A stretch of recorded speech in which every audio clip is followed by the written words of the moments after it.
कुशल गायक आदरणीय श्री राजू परदेसी जी और मंच पर बैठे तमाम संत महापुरुषों, सत्संग समारोह में उपस्थित देवियों देवताओं, बड़ा ही सौभाग्य का सुअवसर है इस सस्यामली धरित्री के प्रांगण में यह अविरल सत्संग की धारा और धन भाग के पात्र आप तमाम सिंगियान गांव के संत लोग हैं, भक्त लोग हैं, जो इस 2 दिवसीय कार्यक्रम को अंतिम रूप दिया है। बंधुओं,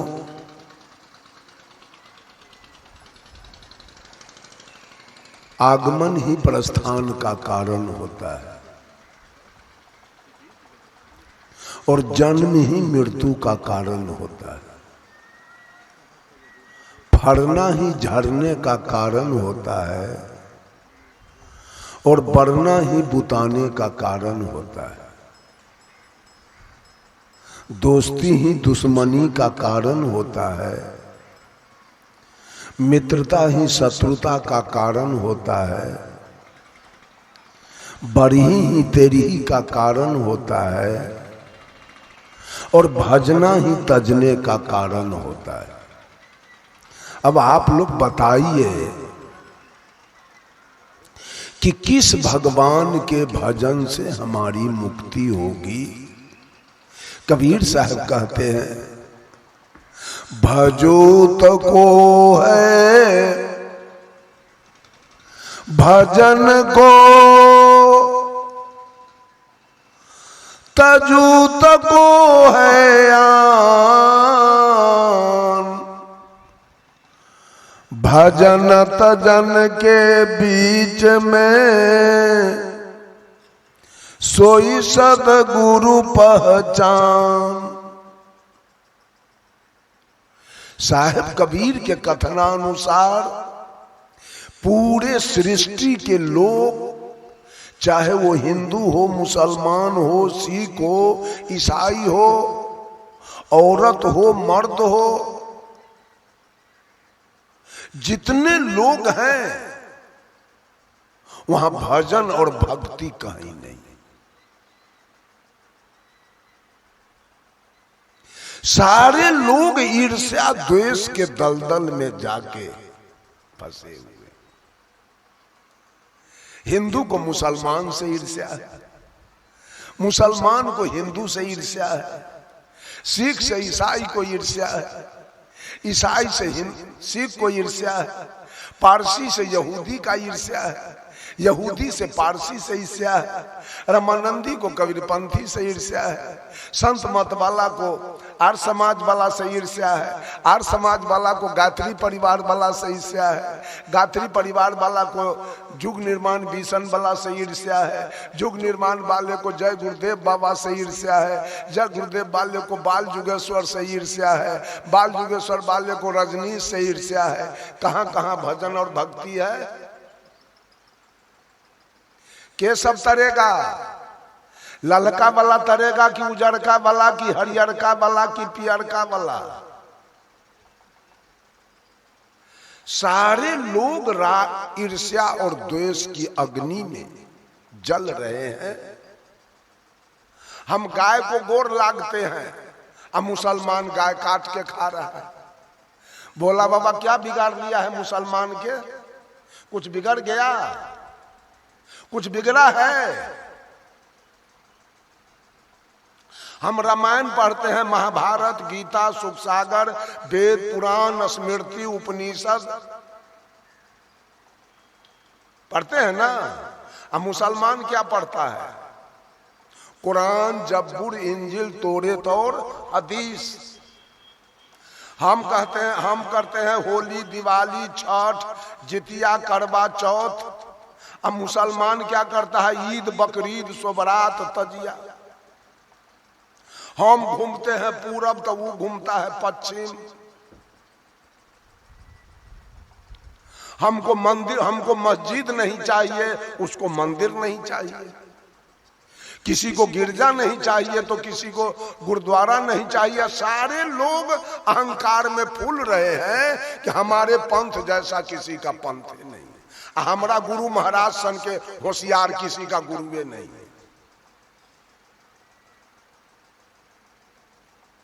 साहब कबीर क्या कहते हैं, न भजो किसी को और न तजो किसी को।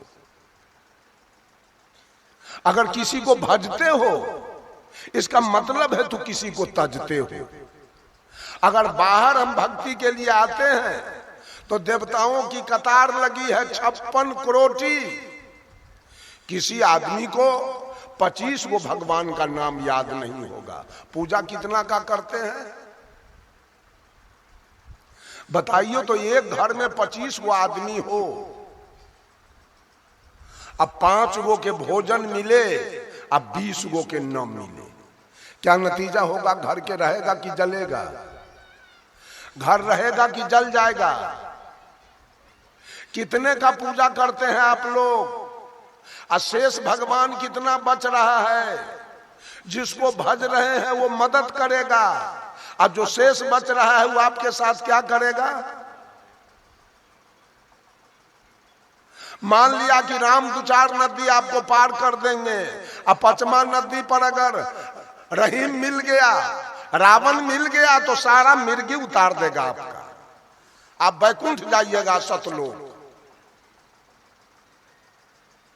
मान लेते हैं कृष्ण 2-4 नदी पार कर देंगे आपको, अब 5वां नदी पर करीम मिल गया, कंस मिल गया, तो सारा धूर्छक उतार देगा आपका, हो गया मुक्ति। पांडव की भक्ति करते हैं, कौरव कहीं मिल गया तब क्या नतीजा होगा? कहीं भजन और भक्ति नहीं है। भजन भक्ति करता है कबीरपंथी, वो अपना भजन करता है। अपना भजन करने का मतलब है अपना सुधार। हम लोग अपने सुधार में, गुरु जी का आदेश था। एक दिन हम किशनगंज में थे कार्यक्रम में, परम पूज्य गुरुदेव भी थे वहां पर। गुरुदेव अपने आसन से बाहर निकले, हमको आके कहते हैं रमाशंकर साहब इधर आइए। मैं गया तो हमको क्या कहते हैं, देखिए गुरु जी की ईमानदारी। ऐ रमाशंकर साहब उनकी जी, मेरे ऊपर भी भरोसा मत रखिएगा, भरोसा अपना कल्याण स्वयं करना है। गुरु जी हमारे नौका को पार, दुनिया वाला गुरु गुरु गुरु भूखते भूखते मरने पर लगा हुआ है। गुरु केवल रास्ता बता देगा आपको, चलना तो आपका काम है कि गुरुओं चलेगा आपके बदले, चलेगा गुरु।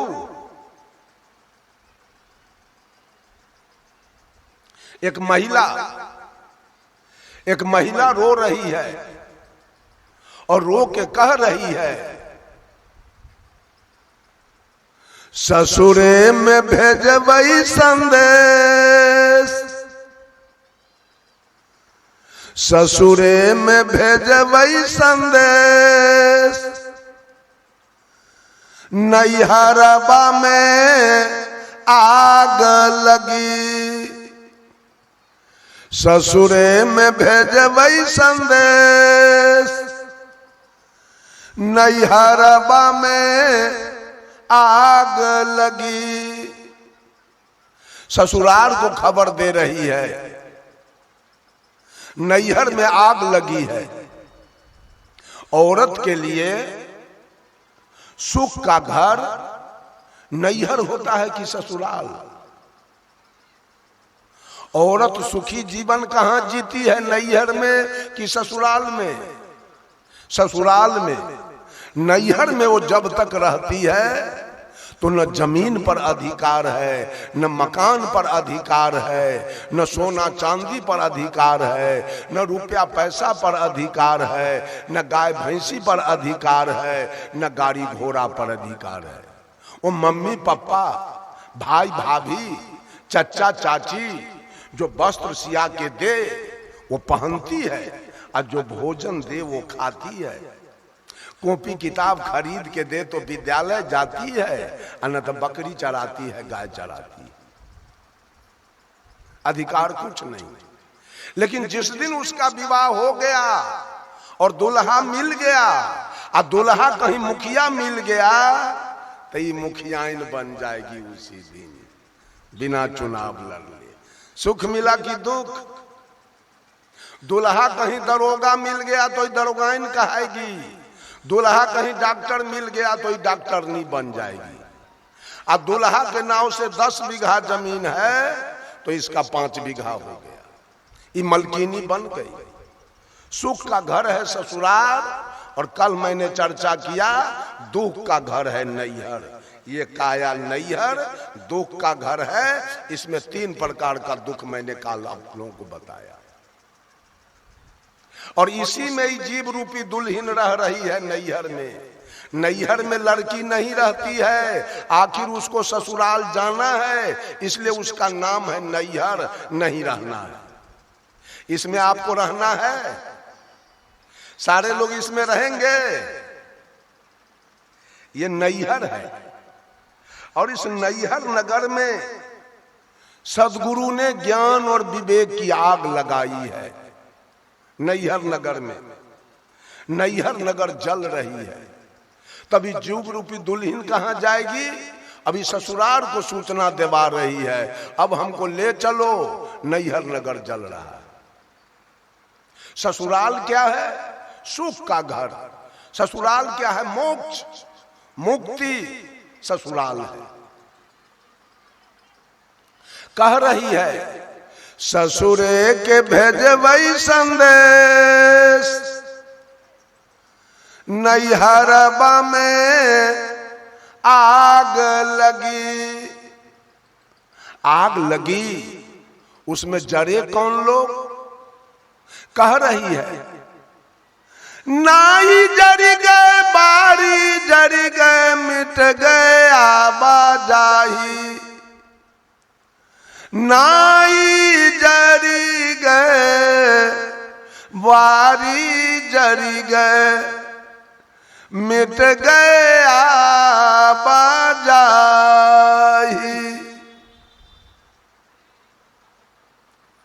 पार परोसिन उनहू जरी गए, के मोरा बतिया चलाई। नैहर बामे आग लगी। आग लगी, उसमें जड़े कौन लोग? नाई जरी गए। नाई मीन्स हजाम केस काटने वाला, और वारी मीन्स वारिसान, घर के गार्जियन, लड़की के पिता। गांव में किसी की लड़की जवान है, विवाह करने योग्य है, और हजाम की दृष्टि, नौवा की दृष्टि उस युवती लड़की पर पड़ती है, तो नौवा के मन में उस लड़की को देखकर सुख होता है कि दुख? उसको सुख होता है। ये लड़की जवान हो गई, विवाह करने योग्य हो गई, अब इसका विवाह होगा, उसमें हमको आमदनी होगा। हजाम के मन में, नौवा के मन में सुख है, और लड़की के पिता के मन में वो सोच रहा है मेरा जमीन बिकेगा, बेटी जवान हो गई, अब विवाह करना है, मेरा जमीन शुद्ध भरना पड़ेगा, मेरा गाय भैंसी बिक जाएगा, कर्जा लेना होगा। लड़की एक है, उस लड़की को देख के नौवा के मन में सुख है, और लड़की के पिता के मन में दुख है। नौवा के मन में राग है, और लड़की के पिता के मन में द्वेष है।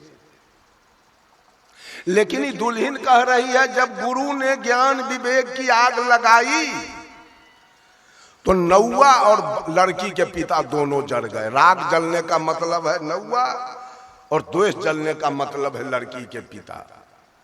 जब गुरु ने ज्ञान विवेक की आग लगाई तो राग द्वेष उसी अग्नि में जल के राग हो गया। तब दुल्हन कह रही है मिट गए आवाजाही, तो बार बार नैहर ससुराल का जो हमारा आना जाना था, गर्भ और श्मशान का जो मेरा आना जाना था, राग द्वेष मिटने के कारण ये दोनों हमारा छूट गया। बंधुओं, ये राग द्वेष में सारे पृथ्वी के लोग जल रहे हैं। अभी दुर्गा जी का पूजा हुआ और कौन देवता के पूजा हुआ, और सब रास्ता देखते रह गया, और सब रास्ता देखते रह गया, किसी का पूजा नहीं हुआ। और से द्वेष था आपके मन में, अब माता दुर्गा से राग था आपके मन में। एक देवता के पूजा से आपने हनुमान जी के मंदिर दरवाजे पर बना लिया, तो राम क्यों खुश होंगे आपसे? आपसे केवल हनुमान खुश होंगे, मेरा मंदिर बनाया है। और राम का मंदिर आपने दरवाजे पर बना लिया, कृष्ण आपसे क्यों खुश रहेंगे? भोला का मंदिर आपने दरवाजे पर बना लिया, विष्णु क्यों खुश होंगे? ब्रह्मा क्यों खुश होंगे? काली का मंदिर बना लिया, दुर्गा क्यों खुश होगी आपसे? ये राग द्वेष में पूरे सृष्टि के लोग फंस चुके हैं। कहीं भजन नहीं, कहीं भक्ति नहीं, और कहीं गति मुक्ति की सवाल नहीं, सारे लोग फंस रहे हैं। बंधुओं, ये दुल्हन कह रही है नाई जरी गए बारी जरी गए, अर्थात राग जला, द्वेष जल गया तो मिट गए आवाजाही। जब राग द्वेष के कारण ही हमको बार बार माँ के गर्भ, गाय के गर्भ, बकरी के गर्भ, घोड़ा के गर्भ, हाथी के गर्भ में जीव को जाना पड़ता है। राग द्वेष के कारण अब फिर श्मशान आना पड़ता है, फिर जाना पड़ता है, फिर आना पड़ता है।